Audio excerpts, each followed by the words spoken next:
사회복지사 1급 시험에 응시하는 여러분들에게 함께 공부하게 돼서 반갑습니다. 사회복지사 1급이라는 걸 우리가 한번 좀 생각해 볼 필요가 있을 것 같습니다.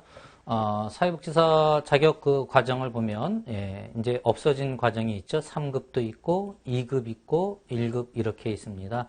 3급 자격증을 가지신 분이 아직도 존재해요. 그러나 이제 양성 과정이 법률 개정으로 인해서 그 과정 자체가 없어짐을 통해서 이제 앞으로 1년, 2년 지나면은 3급 가지신 분들이 전부 다 2급으로 전환하면 이제 2급밖에 남지 않고 2급이냐 1급이냐 이제 이렇게 되어질 것입니다.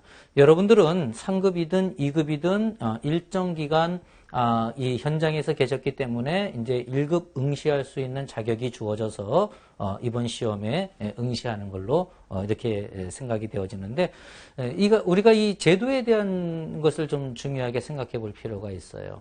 사회복지사 1급 자꾸 바뀌어진다라는 이제 이야기들이 많이 나타나고 있습니다. 가령 전문사회복지사 제도로 바뀐다라고 할지 여러 가지 이야기는 무성하게 나오고 있고요. 또 제 주변에서도 여러 가지 많은 그러한 논의들이 이루어지고 있는 것들, 이러한 것들을 볼 수 있는데 여러분에게 중요하게 이야기할 수 있는 건 변한 건 아직 없다라는 것을 말씀드리고 싶어요. 다시 말해서 사회복지사 1급이라는 이 과정은 사회복지사 자격증으로는 국가가 인정하는 자격증으로는 현재 최고의 어떤 자격이다라는 것, 이 사실이 변하지 않는다라는 것 여러분에게 강조해서 말씀드리고 싶습니다. 따라서 현재 2급을 갖고 계시든 3급을 갖고 계시든 앞으로 변화해 나가는 시대에 여러분들이 또 사회복지 현장에서 일익을 감당해 나가는 이러한 모습이 되어지기 위해서는요. 제도가 어떻게 바뀌든 빨리 1급이라는 자격을 취득하는 것이 더 유리하다라고 이렇게 여러분에게 말씀드릴 수가 있겠어요. 물론 2급을 가져도 사회복지 직무를 수행하는데 어려움이 있는 것은 아니에요. 하지만 국가 자격체계상 1급이라는 최고의 과정을 설정해 두었다라고 한다 그러면 가능하면 그 1급 자격을 취득함을 통해서 자기 자신의 어떤 실력이나 자기 자신의 전문성을 스스로 높일 수 있는 이러한 모습을 가질 필요가 있고요. 또 하나는 어떠한 형태로 제도가 변화되어져 나가든 가령 전문사회복지사 체제로 변화되어져 나간다 하더라도 기존의 1급을 가지고 있는 사람들에게 최고의 자격이라는 이 어떤 프리미엄이라 그럴까요? 이것을 무시하면서 제도가 변할 수는 없다라는 거예요. 다시 말해서 1급 가진 사람에게는 어떤 기회를 주겠죠. 전문 자격으로 가는 데 있어서 어떤 일정한 유예 기간이나 이런 것들을 줄 수가 있어요. 따라서 제도가 바뀌든 바뀌지 않든 여러분들이 먼저 지금 현재 사회복지사 1급에 도전해 본다라는 것, 여러분 자신의 발전을 위해서도 좋고 또 변화해 나가는 시대 속에서 사회복지사로서의 어떤 전문성을 높여 나가는데 도움이 된다라고 이렇게 우리가 생각해 볼 수가 있겠습니다. 자, 그럼 이러한 확고한 인식을 가지고 우리가 사회복지사 1급에 대한 것들을 같이 함께 학습해 보도록 하지요. 사회복지사 1급 시험을 준비하시는 여러분들이 공부하실 때에 과목이 많아서 참 여러 가지 어려움을 겪을 것입니다. 8과목을 공부하려고 하다 보면 부담이 큰데요. 공부하는 요령을 먼저 말씀드리면요. 1교시 과목이 되어지는 인간행동과 사회환경을 먼저 공부하시기 바라요. 왜 그런가 하면 사회복지조사론이라는 건 워낙 독특한 과목이라 다른 과목하고 연결이 별로 되지 않습니다. 그래서 사회복지조사론은 아예 동떨어진 어떤 특성을 가지고 공부한다라고 생각하셔야 되고요.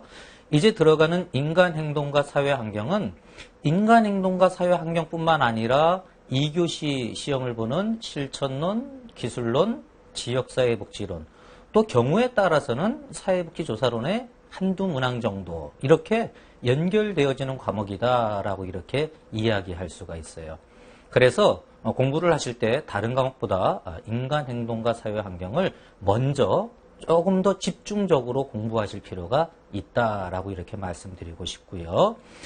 아예 좀 팁을 말씀드리면 2교시 과목은 인간행동과 사회환경을 기점으로 해서 조금 확장해 본다라고 생각하시면 공부하시는데 어려움이 없습니다.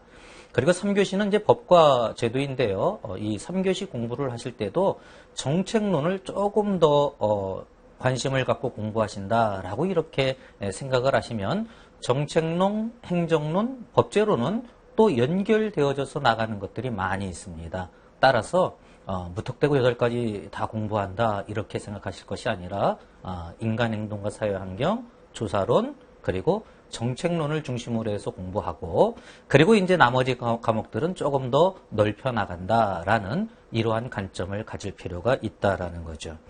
자, 이제 우리가 인간행동과 사회환경을 공부하는 데 있어서 첫 시간으로서 그럼 왜 인간행동과 사회환경을 우리가 공부해야 하고 또 시험에서는 여기를 중점적으로 출제하는가라는 부분들을 우리가 먼저 한번 생각해 보도록 하겠어요. 사회복지라는 걸 가만히 생각해 보면 사회복지는 결국 누구에 대한 어떤 실천이다 또는 서비스다 또는 연구하는 경우에는 연구이다 이렇게 이야기할 수 있을까요? 그렇죠. 인간에 대한 것이죠. 그러니까 사회복지의 핵심은 인간에 대한 것이에요. 그래서 사회복지가 다루는 영역이 인간이다라는 이 점을 우리가 중요하게 생각해 봐야 합니다. 그런가 하면 사회복지는 인간만 다루는 게 아니라 인간과 인간이 함께 어우러져서 만들어내는 것, 뭐라 그러죠? 그렇죠. 사회죠. 사회를 다루고 있다라고 이렇게 우리가 볼 수가 있어요.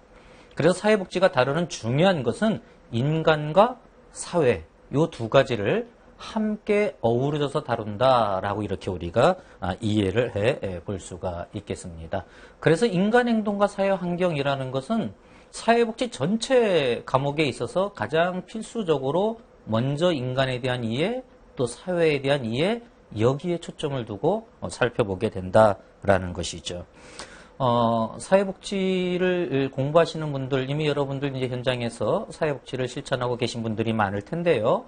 사회복지와 관련되어져서 중요하게 이야기해야 할 것들은, 사회복지라는 것을 자꾸 줄임말로 쓰는 경향이 있어요. 가령 아동복지, 노인복지 이렇게 이야기하죠.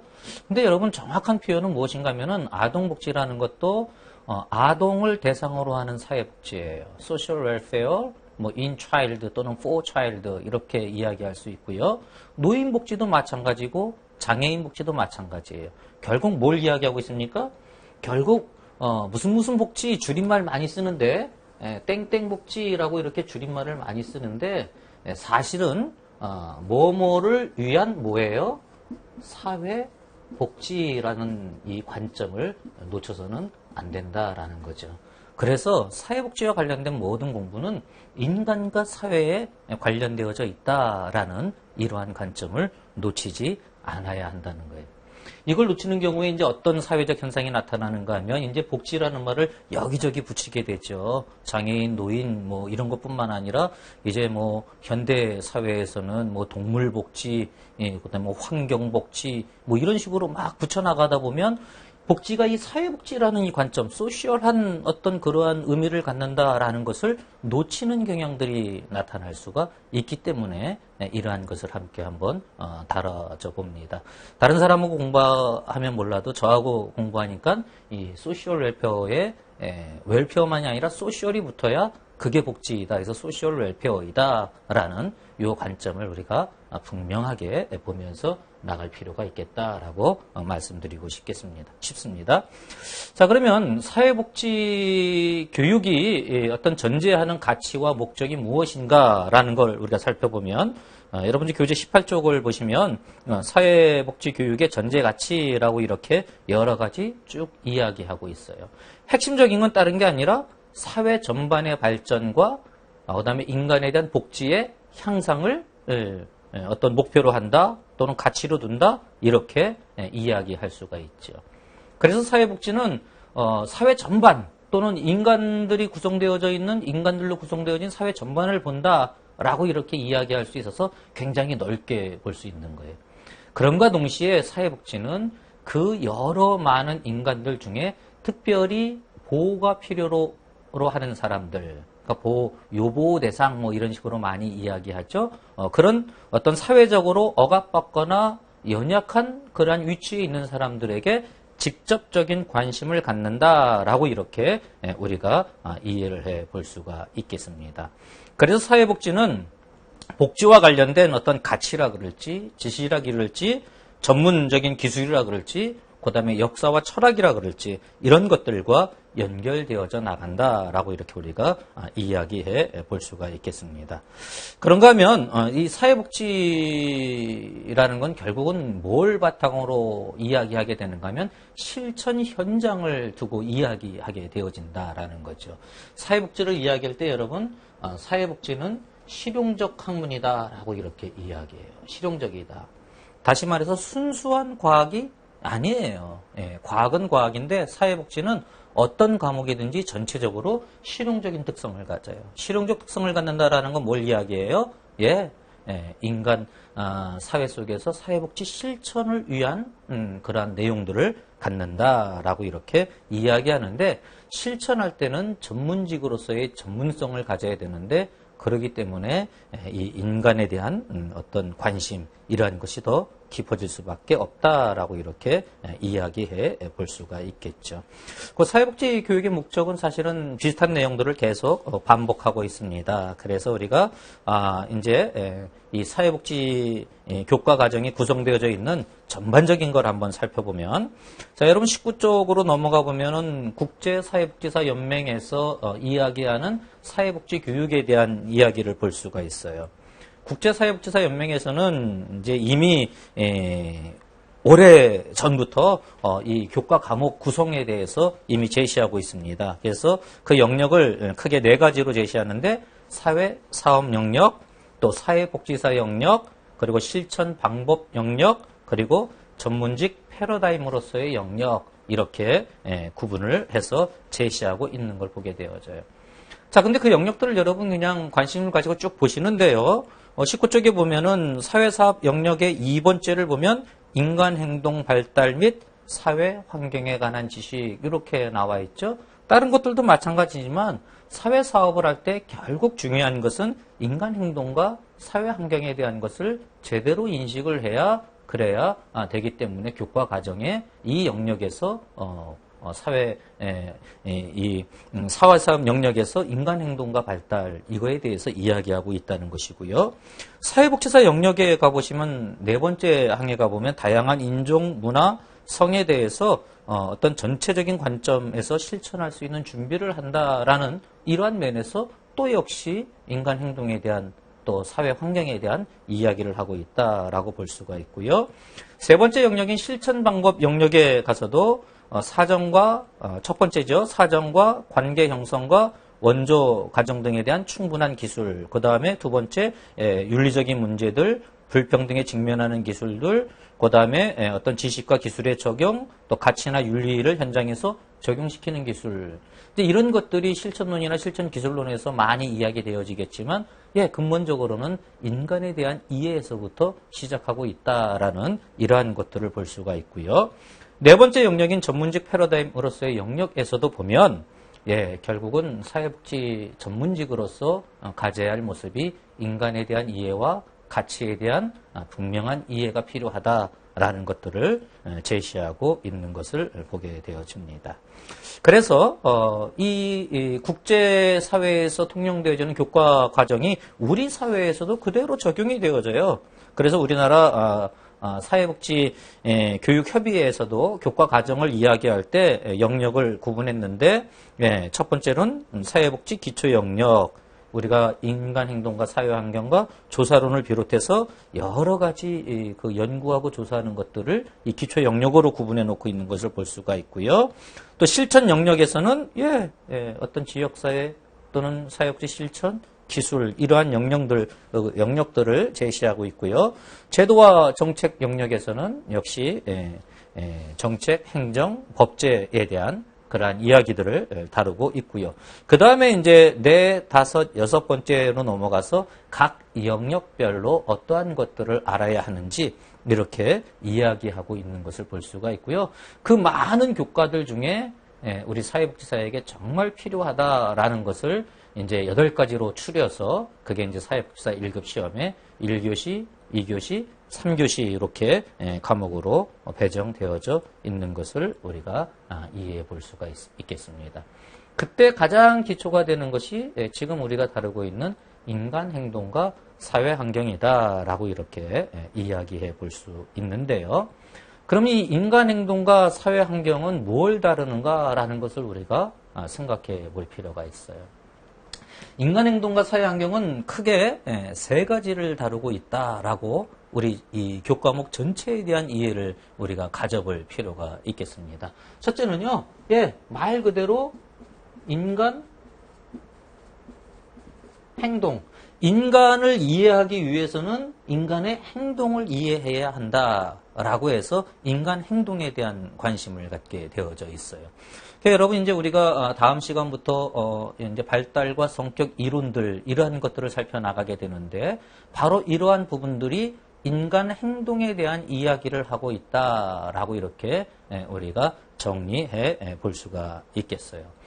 사회복지 대상인 인간에 대해서, 먼저 사람에 대해서 이해하지 않고서는 사회복지 실천을 이룰 수 없다라는 것이죠. 그래서 인간을 이해하는 가장 기초되어지는 것들이 무엇인가 하면은 바로 성격 이론들을 통해서 인간의 행동들을 보게 된다라는 거죠. 여러분 여러 번 공부하셔서 잘 아시겠지만 프로이드의 정신분석부터 시작을 해서 이제 인본주의 메슬로, 로저스, 또 실존주의까지 이르러서 여러 심리학자들이 이야기하는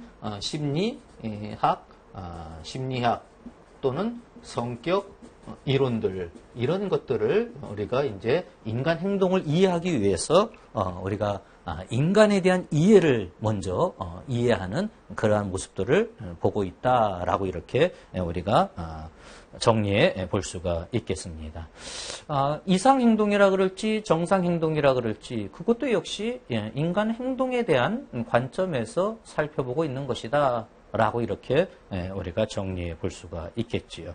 이렇게 인간 행동에 대한 것을 먼저 구체적으로 살펴봐서 인간이 어떠한 모습을 갖고 또 어떠한 행동을 나타내는 데는 어떠한 것이 원인이 되어서 그러한 행동을 하게 되는가라는 것을 이해하는 것이 결국은 인간 행동에 대한 이해이다라고 이렇게 이야기할 수 있겠고요. 자, 인간 행동과 사회 환경이 두 번째 이야기하는 것은, 자, 그러면 이러한 인간 행동이 나타나게 되는 환경을 알아야 된다는 거죠. 결국 인간 행동과 사회 환경이라 그러잖아요. 환경에 대한 것, 사회 환경이라고 그렇게 이야기해 봅시다. 제목은 인간 행동과 사회 환경이라는 걸 잘 나타내주고 있죠. 그래서 인간 행동을 살펴보고 그 다음엔 환경을 살펴보게 되는 거예요. 그럼 인간이 어떠한 환경에서 인간의 행동이 그냥 동떨어져서 나오는 것이 아니라 어떤 환경 속에서 나오는 것이죠. 그럼 이러한 환경들을 이해하기 위해서 공부하는 것들이 무엇인가 하면 우리 교재 지금 22쪽, 23쪽 이렇게 이 부분에서 이야기하고 있는 것처럼 가장 먼저 이야기하는 것이 체계 이론이에요. 체계 이론을 통해서 인간이 어떠한 행동을 하게 되는지 체계 이론을 통해서 인간들이 활동을 하게 되는 상황에 대한 것을 이야기하는데, 체계 이론 이 속에는 일반 체계 이론, 또 사회 체계 이론, 생태 체계 이론 이런 식으로 여러 가지 많은 것들로 구분되어져 가는데, 어쨌든 전체로 묶어봤을 때 인간의 환경을 볼 수 있는 중요한 요인 중에 하나로 이 인간의 어떤 그 체계, 관계적인 면에서 어떠한 관계를 갖고 있고 그것이 어떻게 연결되어져 나가는가라는 이러한 환경적인 요인을 보게 되어진다라는 것이죠.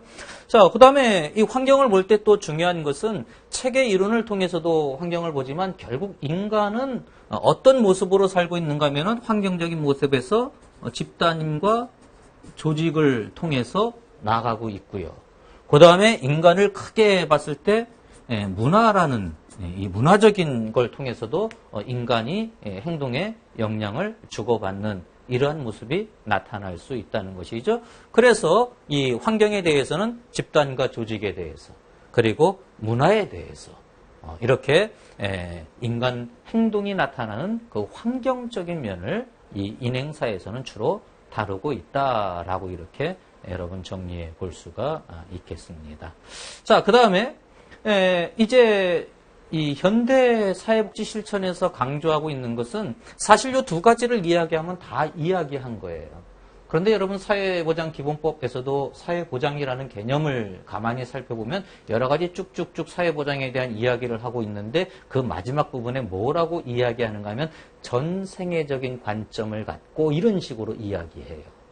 그게 뭘 이야기하는 건가 하면 인간이 어떤 행동을 보이고 또 환경 속에서 그 어떤 여러 가지 요소에 의해서 정상 행동이든 또 비정상 행동이든 여러 행동을 나타내는데 그런데 중요한 것은 그게 생애 주기, 전생의 과정, 생애 주기에 따라서 다시 말해서 태아기부터 노년기에 이르기까지 생애 주기별로 특성들이 나타난다라고 이렇게 이야기하는 거죠. 그래서 인간을 이해할 때 인간 성격에 대한 것, 또 인간 행동에 대한 것 뿐만 아니라 인간의 환경에 대한 것 이것을 이제 종합해서 어떻게 인간을 이야기하는가 하면은 생애 주기에 따라서 인간을 살펴보는 이러한 특징을 갖게 된다라는 것이죠. 그래서 여기에서는 유아기, 태아기부터 이야기해도 됩니다. 노년기에 각각 이 시기마다 어떠한 발달 과업을 가져야 되는지 또 어떤 특성이 있는지 또 이 시기에는 사회복지적으로 뭐가 중요한지라는 것들을 다루는 이러한 모습으로 구성되어져 있다라고 이렇게 우리가 이야기해 볼 수가 있겠어요. 사회보장에서 맞춤형 복지라는 이야기를 많이 해요. 생애 주기별로 맞춤형 복지를 한다라고 이렇게 사회보장이 계속 강조해 나가고 있는 것을 볼 수가 있습니다.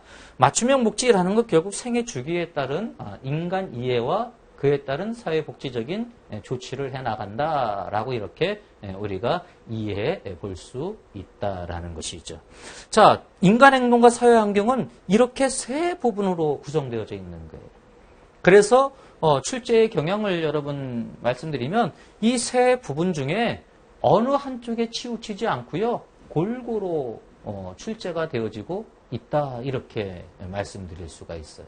과거에는 어느 한쪽에 좀 치우친 그런 경향이 있었는데 이제 우리 사회복지사 1급 시험 과정이 꽤 오랜 그 시간을 거쳐갔습니다. 그러다 보니까 현재의 출제 경향은 전체에서 골고루 출제되어지는. 그럼 이제 공부하실 때 여러분들은 어떻게 공부하시는 게 좋은가 하면은 인간 행동과 사회 환경은 크게 이렇게 세 가지로 구분되어졌다라는 걸 여러분 구분하실 필요가 있어요. 하나하나 공부해 나가다 보면 지루해서 금방 이 공부를 포기하게 되어져요.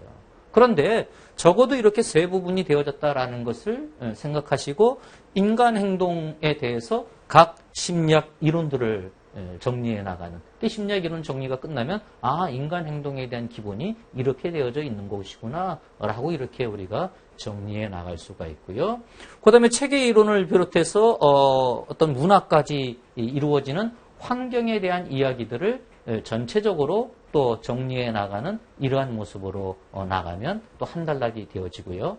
재미난 것은요. 요 인간 행동을 공부할 때 여러 성격 이론, 각 성격 이론이 다 중요해요. 근데 그 이론들 중에 에릭슨의 심리사회 이론이 있습니다.